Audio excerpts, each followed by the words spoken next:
उस जंगल में कुंती ने 3 पुत्रों को जन्म दिया।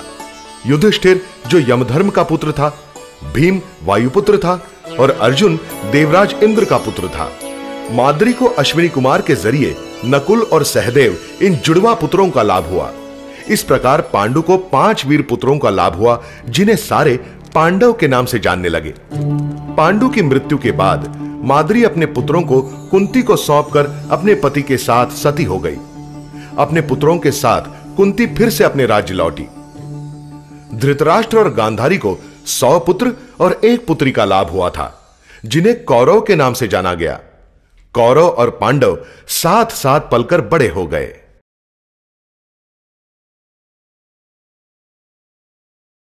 पांडवों ने शिक्षा और क्रीड़ा दोनों में अपना श्रेष्ठत्व सिद्ध किया।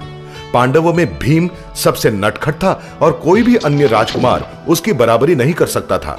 सभी कौरव और खास करके दुर्योधन भीम से डरते थे और उसके ऊपर गुस्सा भी थे।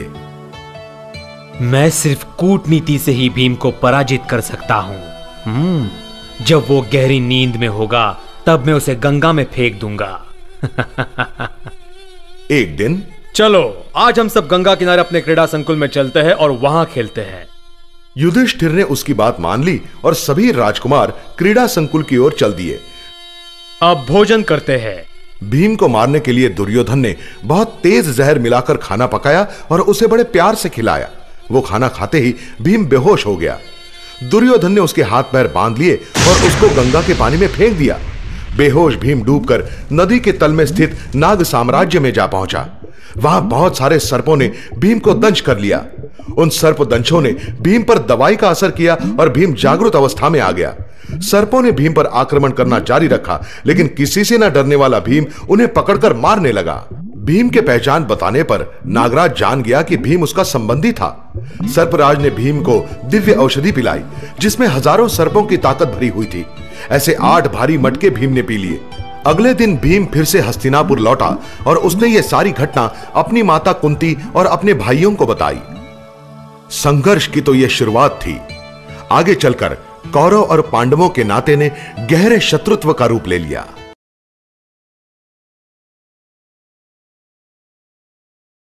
सभी राजकुमार जब बड़े हो गए तब भीष्म ने द्रोणाचार्य को उनका शिक्षक नियुक्त किया। उन्होंने कौरव और पांडवों को घुड़सवारी, युद्ध कला, रथ विद्या, गदा युद्ध इत्यादि अनेक कलाओं का प्रशिक्षण दिया। कौरव पांडवों के साथ द्रोणाचार्य का अपना बेटा अश्वत्थामा तथा कर्ण भी इन सभी कलाओं का प्रशिक्षण ले रहे थे। इन सभी द्रोण शिष्यों में भीम और दुर्योधन गदा युद्ध में निपुण हो गए। अश्वत्थामा अस्त्रों में निपुण हो गया। नकुल और सहदेव तलवार के सर्वश्रेष्ठ वीर बन गए और युधिष्ठिर ने रथ विद्या में सबको पीछे छोड़ दिया। लेकिन अर्जुन सभी विद्या, बुद्धिमत्ता, प्रसंगावधान और अपने गुरु के प्रति निष्ठा में सर्वश्रेष्ठ बन गया। वो अकेला उन सब से श्रेष्ठ था। सभी राजकुमारों की शिक्षा जब पूरी हो गई तब द्रोणाचार्य ने उनकी परीक्षा लेनी चाहिए। उन्होंने एक लकड़ी के पक्षी को एक पेड़ पर रखा। अपने अपने धनुष उठाओ और उस पक्षी की आंख का निशाना बांधो। सबसे पहले युधिष्ठिर की बारी थी। क्या तुम इस पक्षी को देख सकते हो? जी गुरुजी। क्या तुम्हें वो पेड़ तुम्हारे भाई दिख रहे हैं? हाँ, मैं सब कुछ देख सकता हूँ। ठीक है, पीछे हो जाओ, तुम निशाना नहीं बांध सकते। फिर द्रोणाचार्य ने एक एक करके सभी को यही सवाल पूछे और लगभग सभी ने वैसे ही जवाब दिए। आखिर अर्जुन की बारी आई। बोलो अर्जुन, तुम्हें क्या दिखाई दे रहा है? मुझे तो सिर्फ उस पक्षी की आंख दिखाई दे रही है। सिर्फ आंख और कुछ नहीं? नहीं, सिर्फ आंख।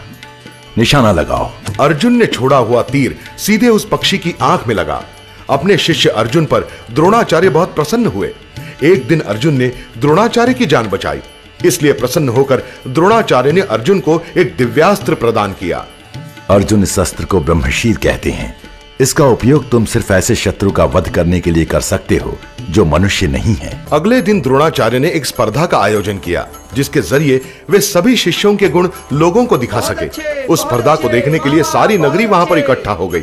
सभी राजकुमारों ने एक के बाद एक अपनी कला का प्रदर्शन किया। अब मेरे अर्जुन की बारी है। वो तो सभी कलाओं में सर्वश्रेष्ठ है। जब अर्जुन का प्रदर्शन लगभग समाप्त होने आया था, कर्ण ने स्पर्धा स्थान पर प्रवेश किया। अर्जुन, तुम्हारे किए हुए हर एक कर्तव्य को मैं भी कर सकता हूँ। वाह, ये हुई ना बात। दुर्योधन के प्रोत्साहन पर कर्ण ने अर्जुन को द्वंद्व युद्ध के लिए ललकारा। उस वक्त द्रोणाचार्य के बहनोई कृपाचार्य, जो स्पर्धा के नियमों को भली भांति जानते थे, आगे बढ़े। अर्जुन तो कुरुवंश का राजकुमार है, वो तुमसे जरूर द्वंद्व युद्ध करेगा, लेकिन कर्ण, उससे पहले तुम्हें अपने वंश का नाम बताना होगा। राजवंशियों के साथ सिर्फ राजवंशी ही द्वंद्व युद्ध कर सकते हैं। कर्ण का पालन अधिरथ ने किया था, इसलिए वो सूतपुत्र कह के जाना जाता था। लेकिन उसी वक्त दुर्योधन आगे बढ़ा। मैं अभी इसी वक्त कर्ण को अंग देश का राजा बनाता हूं। मैं आभारी हूं मित्र, बोलो इसके बदले तुम्हें क्या चाहिए? मुझे तुम्हारा साथ चाहिए, बस। कर्ण ने अपनी मृत्यु तक दुर्योधन का साथ निभाने की शपथ ली, और वो शपथ उसने अपनी जान देकर भी निभाई। सूर्यास्त का समय हो रहा था। द्रोणाचार्य ने इसी मौके का फायदा उठाकर स्पर्धा को समाप्त घोषित किया।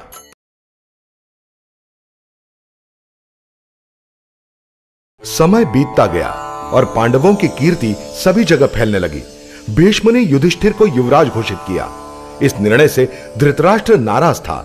वो अपने पुत्र दुर्योधन को सिंहासन का उत्तराधिकारी मानता था। उन्होंने अपने मंत्री कणक के साथ एक कुटिल योजना बनाई। पांडवों को वारणावत भेज दीजिए, फिर तुम्हारे पुत्र का सिंहासन का रास्ता निष्कंटक हो जाएगा। दुर्योधन ने जब ये योजना सुनी तब उसने बड़ी खुशी से सहमति दिखाई। योजना अनुसार धृतराष्ट्र ने युधिष्ठिर को बुलाया। मैं चाहता हूं कि राजमाता कुंती देवी के साथ सभी पांडव वारणावत के महोत्सव में शामिल हो जाओ। वहां मैंने तुम्हारे लिए एक राजमहल का प्रबंध किया है। समारोह का आनंद लेकर तुम वहां खुशी से रहो और फिर हस्तिनापुर वापस आ जाओ। जैसे आपकी आज्ञा महाराज। दुर्योधन ने इस मौके का फायदा उठाकर पांडवों की हत्या करने की योजना बनाई।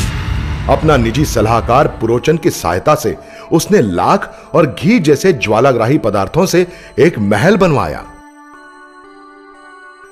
योग्य क्षण की प्रतीक्षा करो। जब पांडव गहरी नींद सो जाए तब उस महल को आग लगा दो। जब वे वहां मृत अवस्था में पाए जाएंगे, सभी लोग यही सोचेंगे कि वो तो एक दुर्घटना थी और किसी को मुझ पर शक नहीं होगा। इस योजना से अनभिज्ञ पांडव वारणावत जाने के लिए निकल पड़े। कुछ दूरी तक विदुर उनके साथ गए। उन्होंने युधिष्ठिर को लाक्षागृह के रहस्य के बारे में बताया और उस गुप्त सुरंग के बारे में बताया जो विदुर ने उस महल के नीचे से बनवाया था। पांडव जब वारणावत पहुंचे तब लाक्षागृह में दाखिल होने से पहले युधिष्ठिर ने एक अजीब गंध महसूस की। यह महल तो ज्वालाग्राही पदार्थों से बना है। अब मुझे विदुर काका के शब्द याद आ रहे हैं। तो इसी वक्त हस्तिनापुर लौटते हैं। नहीं भीम, हमें यही रहना होगा। अगर हमने इस महल को छोड़ा तो वो दुर्योधन हमें सीधे मारने की कोशिश करेगा। इसलिए यही जताना उचित है कि हमें इसके बारे में कोई ज्ञान नहीं।